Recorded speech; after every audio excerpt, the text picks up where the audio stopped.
mis queridos habladores de cualquier parte del mundo? Mi nombre es Guadalupe y esto es Hablas Guadas. Así que hoy que es lunes tenemos un nuevo videito en este canal, específicamente otro Happy Review. Una novela que particularmente a mí me ha encantado, me impactó y estaré reseñándoles este hermoso libro que es Monstruo Pentápodo de Liliana Bloom. Que por cierto, también tenemos reseña en el canal, así que te la dejo aquí en la i para que vayas a verla rápidamente antes de conocer un poco más de este libro. Así que empecemos con la reseña.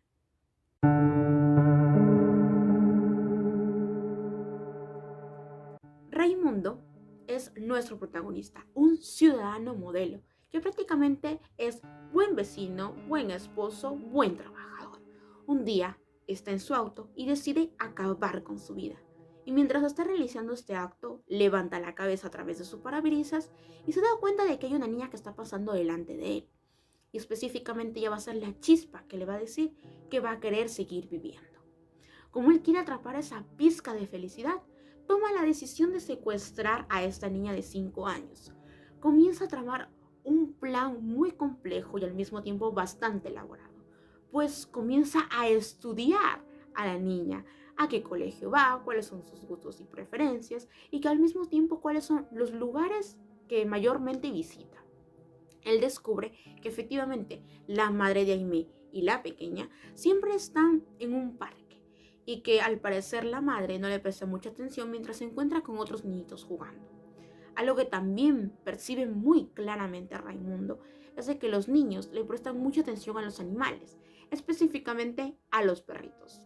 Entonces un día Raimundo va a la veterinaria, adopta un perro y decide ir a este parque. Y le dice a la pequeña Cynthia, mediante una descuidada de su mamá, de que él tiene mucho más perritos en casa.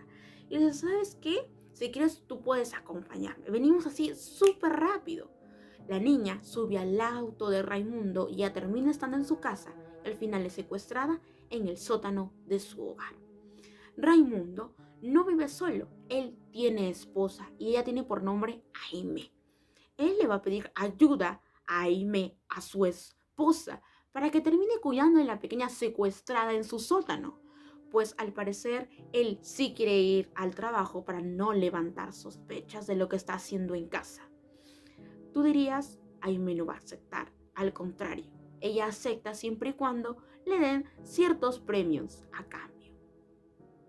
También a lo largo de la historia nos explican cómo Raimundo termina casándose con Aimee. Al parecer Raimundo y Aimee se conocen en el lugar de trabajo de su esposa, que es una piscina. Ella era un curso en donde iban varias niñas, iban con sus padres y específicamente era el único varón entre todos y no tenía hijas. Lo que sospechan las personas, los padres de familia que dejan a sus hijas aquí, es de que claramente él no es una buena persona y que sus intenciones de estar ahí durante sus hijas están nadando son otras. Ellos se lo reprochan a Raimundo, pero ahí entra Aimee, que comienza a defenderlo y le dice que él solamente está ahí porque le hace recordar a su hija muerta. Al final terminan casándose y desde el inicio de la historia nos manifiestan de que Raimundo y Aimee están en prisión. Esto no es spoiler, tal cual nos lo dicen en el primer capítulo, y que a través de una serie de cartas comienzan a manifestarse qué es lo que pasa, especialmente entre lo que sucedió en su momento para estar en la cárcel Aimee a través de Raimundo. Ella también está embarazada. Y es hasta ahí la historia de Monstruo Pentápodo. De primera mano, todo el mundo diría de que Monstruo Pentápodo es una historia muy cruda, muy cruel, porque trata sobre el abuso sexual hacia una niña, especialmente cómo es esclavizada alrededor de 8 meses por esta persona que es Raimundo. Pero ¿qué nos ofrece Liliana Bloom para conocer y adentrarnos mucho más en este tipo de historias que rompe muchos estereotipos de nuestra sociedad? Uno de ellos es la forma en la que está escrito, específicamente cómo se nos muestra la historia a partir de esta novela. Pues no la encontramos no solamente en forma de prosa, sino que son a través de cartas. Es una novela epistolar que a través de estas cartas que remite a Aimee al lugar penitenciario donde está Raimundo, nos explica cómo se siente en muchos momentos, cómo está recibiendo su terapia, cómo se siente en su embarazo, cómo espera que él le responda, cómo se siente en estos momentos al no tener a su esposo y cómo se sintió y cómo se sentía en aquellos momentos en donde ella pensaba particularmente que él la amaba. Algo que llamó particularmente mi atención, aparte de las cartas, es el que también encontramos una versión muy fresca, diferentes perspectivas, no solamente la de Aimee, sino también la de Raimundo, no a través de sus respuestas, sino también cómo nos cuentan la historia desde su perspectiva, cómo maquina todos estos planes y cómo utiliza la mente o los estereotipos que tienen las personas frente a diferentes situaciones para utilizarlas a su favor. Algo que también me causó bastante interés fue de que, a pesar de que sí está escrito de forma epistolar y que algunos capítulos están contados desde la perspectiva de Raimundo y también de Aimee, es de que particularmente esta historia como tal tiene epígrafes al inicio de cada capítulo. Te preguntarás, ¿pero los epígrafes no son al principio de cada historia? No, aquí Liliana Bloom hizo un cambio en la estructura, pues creo yo que lo emplea a la hora de darnos una visión mucho más clara de a qué tipo de capítulos más viscerales, más tiernos, más desgarradores nos vamos a encontrar en cada uno de ellos. Entonces, el epígrafe que nos muestran al inicio es como un hincapié. Nos está indicando de que eso es el tipo de sentimientos que vas a tener, así que vete preparando, porque sí, esto es lo que vas a encontrar dentro de cada uno de estos capítulos. Ahora hablemos sobre la riqueza de los personajes. ¿Cómo es que Liliana Bloom creó este tipo de historias? Especialmente, como ya les vengo contando, hay tres perspectivas diferentes, incluso una cuarta que es la de la mamá de Cynthia, que aparece muy pocas veces, pero al mismo tiempo también es importante. Algo que me gustó muchísimo es cómo nos presenta a Raimundo. Porque, señores, seamos claros, muchas veces se nos ha dicho de que un secuestrador, un pedófilo, una persona que realiza un abuso como tal, siempre es tonta, ingenua y que al mismo tiempo siempre está en clases sociales bajas. ¿Qué tontería es esa? Algo que aquí me gustó muchísimo es esclarecernos de que cualquier persona que tenga la disponibilidad de hacer maldad, no importa en qué clase social esté, y más que todo hay que quitarnos de la mente de que solamente está en el exterior y que al mismo tiempo este tipo de personas pueden ser muy malas, pero al mismo tiempo son inteligentes, saben cómo están haciendo las cosas y que hay que romper ese estereotipo para no subestimar a todos de manera general, porque tal como nos muestra aquí, Raimundo es un ingeniero civil, pero más allá de su profesión, sabe cómo leer el lenguaje corporal de las personas, sabe qué quiere o qué esperamos nosotros de él para brindarnos esa posibilidad y no levantar sospechas algunas. Al mismo tiempo es una persona psicópata, pero no es el tipo psicópata que se aísla, que está en un sótano, que no tiene amigos, que no está casado. Al contrario, cumple más bien con los estereotipos de una sociedad en donde nos está ofreciendo todo lo bueno que puedes encontrar en un varón. Aparte de que nos rompe la idea de que piensa de cómo él está haciendo algo malo y es consciente de esa maldad que está realizando y que al parecer la sociedad le está brindando todos estos elementos para realizar su crimen. Y que esta idea de que como sabe que está haciendo algo malo, como les acababa de decir al principio, es de que trata de contrarrestarlo a partir de donaciones como a diferentes organizaciones donde se encarga de ir en contra del abuso, darle mejor educación a los niños. Entonces, a eso vamos. Raimundo es mucho más inteligente. Es al mismo tiempo una persona muy ingeniosa y eso sí, es bastante manipuladora. Pero no es la típica manipulación de que te abandono si no estás conmigo, sino que al contrario, sabe cómo utilizar tus deficiencias, en el caso de Aimee a partir de su enanés o el hecho de ser enana, de cómo pende de ese hilo para saber cómo darle afecto o cómo dirigirse a ella para conseguir que ella esté a favor de él. Algo que también me causó bastante interés fue cómo está construido el personaje de Aimee. Porque muchos dirían, yo espero a la mujer empoderada, que denuncia al esposo abusador, que esto jamás estuvo bien. Sí, señores, no encontramos ese típico personaje porque algo que me quedó muy claro a la hora de realizar la entrevista a Liliana Bloom es de que todas las personas tenemos algo de Aimee. ¿A qué me refiero? Cuando uno está enamorado o enamorada, siempre manifestamos todo lo ideal. Todo es prácticamente perfecto. Y aunque no queramos, señores, aceptarlo, nos volvemos ingenuos ante la posibilidad de cosas negativas que rodean a esa persona que nosotros compartimos el afecto. Entonces nos muestra de que sí, nos volvemos ingenuos. Y ella también lo es. Pero al mismo tiempo nos demarcan muchísimo la palabra enana, enana, enana. Y no es un término despectivo, es como por ejemplo que yo digo, soy blanca, soy trigueña, soy flaca, pequeña, y así, son características físicas y no deberíamos, al contrario, sentirnos ofendidos. Pero al mismo tiempo, Liliana Bloom sabe cómo emplear esta palabra, cómo decirnos cómo los padres se sienten ante una hija enana, cómo se siente ella como persona y qué espera del mundo a través de esta visión ante lo que muchos dirían que sería una discapacidad física.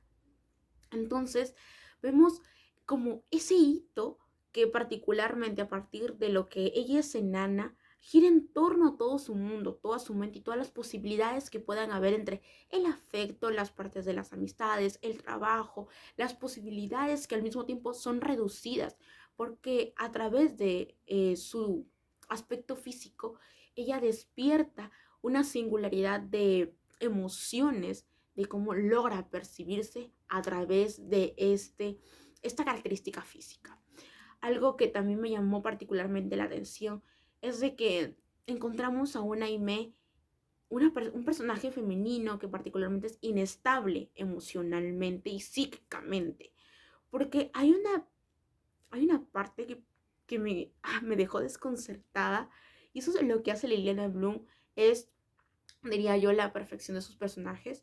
Es como Aimee no se pone en la posición de una niña que ha sido secuestrada y todas las cosas que le hace el marido a ella, sino que siente celos de esta niña y cómo le realiza castigos físicos, cómo se enoja con ella porque el esposo la prefiere a ella que a la propia esposa que es Aimee. Entonces vemos un sinfín de emociones, cómo nos encontramos frente a nuestros propios demonios y cómo esos responden hacia diferentes situaciones. Mis impresiones respecto a este libro fue que al principio los primeros capítulos fueron menos digeribles para mí, porque a pesar de que he leído diferentes tipos de libros sobre crítica social, ensayos, novelas de teatro, es encontrar una visión mucho más desgarradora. Como lo venía diciendo, no solamente una perspectiva de Raimundo, sino de Aimee, siendo una mujer, estando embarazada, va a ser madre, cómo recibe el tratamiento. Vemos también la visión de la mamá de Cynthia, cómo se siente frente a esta situación tan desgarradora de no saber qué le está pasando a tu pequeña y no encontrarla teniéndola tan cerca. Y cómo al final ella logra ser rescatada, pero no es lo mismo entre esos 8 meses como le arrebataron la vida, la felicidad, el hecho de no vivir sus etapas como niña, sino que al contrario se las arrebataron, y cómo ese sufrimiento marca un antes y un después que tal vez no conocemos, pero especulamos. Un libro que yo le di definitivamente 5 estrellas, porque creo que es un retrato muy, muy fidedigno de lo que pasa en nuestros días, especialmente como les estaba repitiendo a lo largo de este video, rompe estereotipos. Nos está diciendo a la cara que esta es nuestra realidad y no debemos cegarnos ante esa misma. De que al mismo tiempo, a pesar de que esta es la situación de Aimee, muchos dirán, es que a mí jamás me va a pasar eso. No, señores, a pesar de que no nos pase a nosotros, también hay que ser empáticos ante diferentes situaciones. Hay noticias que nos muestran cómo existen todavía estas personas, y muchos dirán de que tal vez es una historia que no debería ser leída por nadie, porque hasta donde tengo entendido, en México ha sido censurada esta novela porque dijeron de que no era apta para todos. Esto es una tontería, una aberración a partir de la llamada cultura de la cancelación, cuando ni siquiera debería ser llamado cultura. Pero bueno, es manifestarles de que efectivamente historias como estas dan miedo de que la gente los conozca, porque saben de que aquí hay muchas realidades. No necesitamos estar en una clase social baja para darnos cuenta de que existen delincuentes, que existen las drogas, que existen las armas, que existe la guerra, que existen los asesinatos, que existen los pederastas, los pedófilos, la prostitución de blancas. Entonces, a eso vamos. El hecho de que un libro sea censurado es porque efectivamente produce ruido, produce reflexión. Y bajo esa misma premisa nosotros, al contrario, deberíamos promover ese tipo de lecturas. Y algo que también me dejó muy claro en la entrevista que le hice a Liliana Bloom es de que efectivamente no creo que deberíamos ponerle una etiqueta de que este libro debe ser, por ejemplo, para un chico de una chica de 17, 18, como para darnos cuenta. No, señores, al contrario, creo que existen también libros que deben ser leídos desde muy pequeños y que al mismo tiempo, a partir de las orientaciones de un adulto, se les diga, eso es lo que sucede, ¿qué entiendes sobre esto? Sino que a veces los adultos tememos o se teme a las preguntas de los niños y pensamos de que no nos pueden entender, cuando al contrario, esperamos de que alguien más les haga algo para que al final entiendan y digan, es que ¿por qué no hice esto? No, señores, no esperemos a que lo peor nos suceda o le suceda a las personas a nuestro alrededor, sino que al contrario, debemos promover este tipo de lecturas que nos incentivan de alguna manera a darnos cuenta de que el tipo de violencia no siempre está lejos del hogar, a veces está dentro, como a veces está a nuestros alrededores, como a veces podemos creer que está muy lejos, pero al mismo tiempo están muy ligados a nuestra forma de vivir. Bueno, mi querido hablador, como parte de una conclusión, te voy a decir de que sí te recomiendo esta novela. Que la leas tal vez con una lectura conjunta o que al mismo tiempo la llegues a comentar con alguien más, porque a veces nos quedamos con las partes muy negativas, pero al mismo tiempo esa es la cuestión de intertextualizar el texto, es interiorizarlo y sacarlo. Bueno, te voy a dejar aquí también mis redes sociales para que puedas seguirme en Instagram, en Facebook, en Twitter. Y bueno, también les voy comentando que también estoy en TikTok. Así que no subo mucho material todavía por ahí, pero voy a tratar de ser un poquito más constante. En Facebook son todos los martes. Y entonces en Instagram siempre estoy ahí. Siempre estamos en preguntas, respuestas. Estamos en estas cuestiones de pregúntame lo que tú deseas. Entonces también hay publicaciones y actualizaciones sobre mis lecturas actuales, valga la redundancia, pero sí. Así que espero que te haya gustado muchísimo el video. Ya sabes, suscríbete, activa la campanita de notificaciones, ayúdame a compartir y a difundir ese tipo de lecturas. Que tengas un excelente día y bye.